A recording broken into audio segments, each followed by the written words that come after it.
ಛತ್ರಪತಿ ಶಿವಾಜಿ ಮಹಾರಾಜರಿಗೆ ಒಂದು ಸಾಮ್ರಾಜ್ಯವನ್ನು ಕಟ್ಟುವ, ಆ ಸಾಮ್ರಾಜ್ಯವನ್ನು ಆಳುವಂಥ ಶಕ್ತಿ ಕೊಟ್ಟವರು ಮಾತಾ ಅಂಬಾಭವಾನಿ. ಆಕೆಯೇ ಲಲಿತಾ ಪರಮೇಶ್ವರಿ. ಛತ್ರಪತಿ ಶಿವಾಜಿ ಮಹಾರಾಜರಿಗೆ ಮಿಂಚನ್ನೇ ಹಿಡಿದು ಖಡ್ಗವನ್ನಾಗಿ ಮಾಡಿ ಮಾತೆ ಶಿವಾಜಿ ಮಹಾರಾಜರಿಗೆ ಆ ಖಡ್ಗವನ್ನು ಕೊಟ್ಟಿರ್ತಾಳೆ. ಆ ಖಡ್ಗದಿಂದನೇ ಶಿವಾಜಿ ಮಹಾರಾಜರು ಇಡೀ ಯುದ್ಧವನ್ನೇ ಸಾಮ್ರಾಜ್ಯವನ್ನೇ ಗೆದ್ದಿರ್ತಾರೆ. ಹೀಗಾಗಿ ಲಲಿತಾ ಸಹಸ್ರನಾಮ ನಾವು 1 ತಿಂಗಳ ಪಾರಾಯಣ ಇದನ್ನು ಮಾಡೋದ್ರಿಂದ ಆ ತಾಯಿ ಪ್ರತಿಯೊಬ್ಬ ವ್ಯಕ್ತಿಯ ನಾಲಿಗೆ ಮೇಲೆ ಸರಸ್ವತಿಯಾಗಿ ನಲಿದಾಡ್ತಿರ್ತಾಳೆ. ನಾವು ಅಂದಂಥ ವಾಕ್ಯ ನಿಜ ಆಕ್ಕಿರ್ತಾವೆ. ಇದಕ್ಕೆ ಉದಾಹರಣೆ ಏನಂತಂದ್ರೆ, ರಾಮಕೃಷ್ಣ ಪರಮಹಂಸರು ಕೂಡ ಮಾತಾ ಕಾಳಿಯನ್ನು ಆಹ್ವಾನ ಮಾಡ್ಕೊತಿದ್ರು. ಆಮೇಲೆ ಕಾಳಿದಾಸರು, ಆಮೇಲೆ ನಮಗೆಲ್ಲರಿಗೂ ಗೊತ್ತಿರುವಂಥ ಬಬಲಾದಿ ಸದಾಶಿವ ಮುತ್ಯರು ಕೂಡ ಅವರು ಅಂದಂಥ ವಾಕ್ಯ ನಿಜವಾಕ್ಕಿತ್ತು. ಅವರು ಕೂಡ ಆ ದೇವಿಯ ಆರಾಧಕರಾಗಿದ್ದರು. ಹೀಗಾಗಿ ನಾವು 1000 ವಿಷ್ಣು ಸಹಸ್ರನಾಮವನ್ನು ಮಾಡಿದಾಗ ಆ ವಿಷ್ಣು ಸಹಸ್ರನಾಮಕ್ಕೆ 1 ಶಿವನಾಮ ಸಮ ಅಂತ.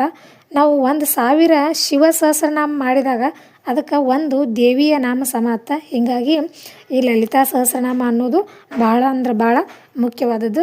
ಈ ಲಲಿತಾ ಸಹಸ್ರನಾಮವನ್ನು ನಾವು ಭಸ್ಮ ಆಗಲಿ, ಅರಿಶಿನ ಆಗಲಿ, ಕುಂಕುಮದಲ್ಲಿ ಅರ್ಚನೆ ಮಾಡಿ ಆ ಭಸ್ಮವನ್ನು ಸಣ್ಣ ಮಕ್ಕಳು, ಮನೆಯೊಳಗಿರುವಂಥ ಮಕ್ಕಳಿಗೆ ನಾವು ಅದನ್ನು ಹಚ್ಚುವುದ್ರಾಗಲಿ ಒರೆಸೋದ್ರಾಗಲಿ ಬಾಲಗ್ರ ದೋಷ ನಿವಾರಣೆ ಆಕತಿ. ಆಮೇಲೆ ಬ್ರಹ್ಮಜ್ಞಾನ ದೊರಿತೈತಿ. ವ್ಯಕ್ತಿ ಏನು ಮಾಡ್ತಾನಂತಂದ್ರೆ ತ್ರಿಕಾಲ ಜ್ಞಾನಿ ಆಕ್ಕನ. ಆಮೇಲೆ ಸಾಲ ತೊಲಗಿ ಉದ್ಯೋಗ ದೊರಿತೈತಿ. ಆಮೇಲೆ ಕೊಟ್ಟಂಥ ಹಣ ಮರಳಿ ಬರುವುದು.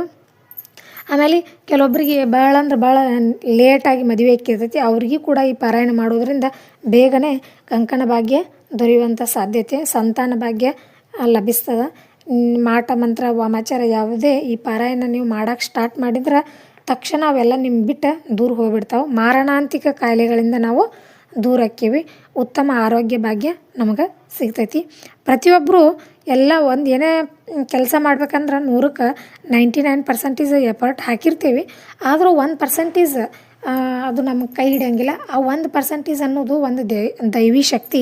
ಅದು ಎಲ್ಲರಲ್ಲಿ, ಪ್ರತಿಯೊಬ್ಬರಲ್ಲಿ ನಾವು ಏನೇ ಒಂದು ಪಾರಾಯಣ ಇದನ್ನು ಮಾಡ್ಕೊತ ಇದ್ದೀವಂತ ಆ ದೈವಿ ಶಕ್ತಿ ಅನ್ನೋದು ತಾನಾಗೆ ಬರುತ್ತೆ. ಆವಾಗ ನಾವು ಸ್ವಲ್ಪ ಪ್ರಯತ್ನ ಪಟ್ರೂ ಸಕ್ಸಸ್, ಆಮೇಲೆ ಜಯ ಅನ್ನೋದು ನಮ್ಮದೇ ಆಕ್ಕಿರ್ತೈತಿ. ಹೀಗಾಗಿ ಪ್ರತಿಯೊಬ್ಬರು ಒಂದಲ್ಲ ಒಂದು ಪಾರಾಯಣದಲ್ಲಿ, ಜಪದಲ್ಲಿ, ಆಮೇಲೆ ಬ್ರೀದಿಂಗ್ ಎಕ್ಸಸೈಸ್ ಆಗಲಿ ಇಂಥ ಯಾವುದೇ ಒಂದನ್ನು ರೂಢಿಸಿಕೊಳ್ಳೋದರಿಂದ ನಮಗೆ ಯಾವುದೇ ರೀತಿ ಅನಾನುಕೂಲ ಅನ್ನೋದೇ ಬರೋದಿಲ್ಲ.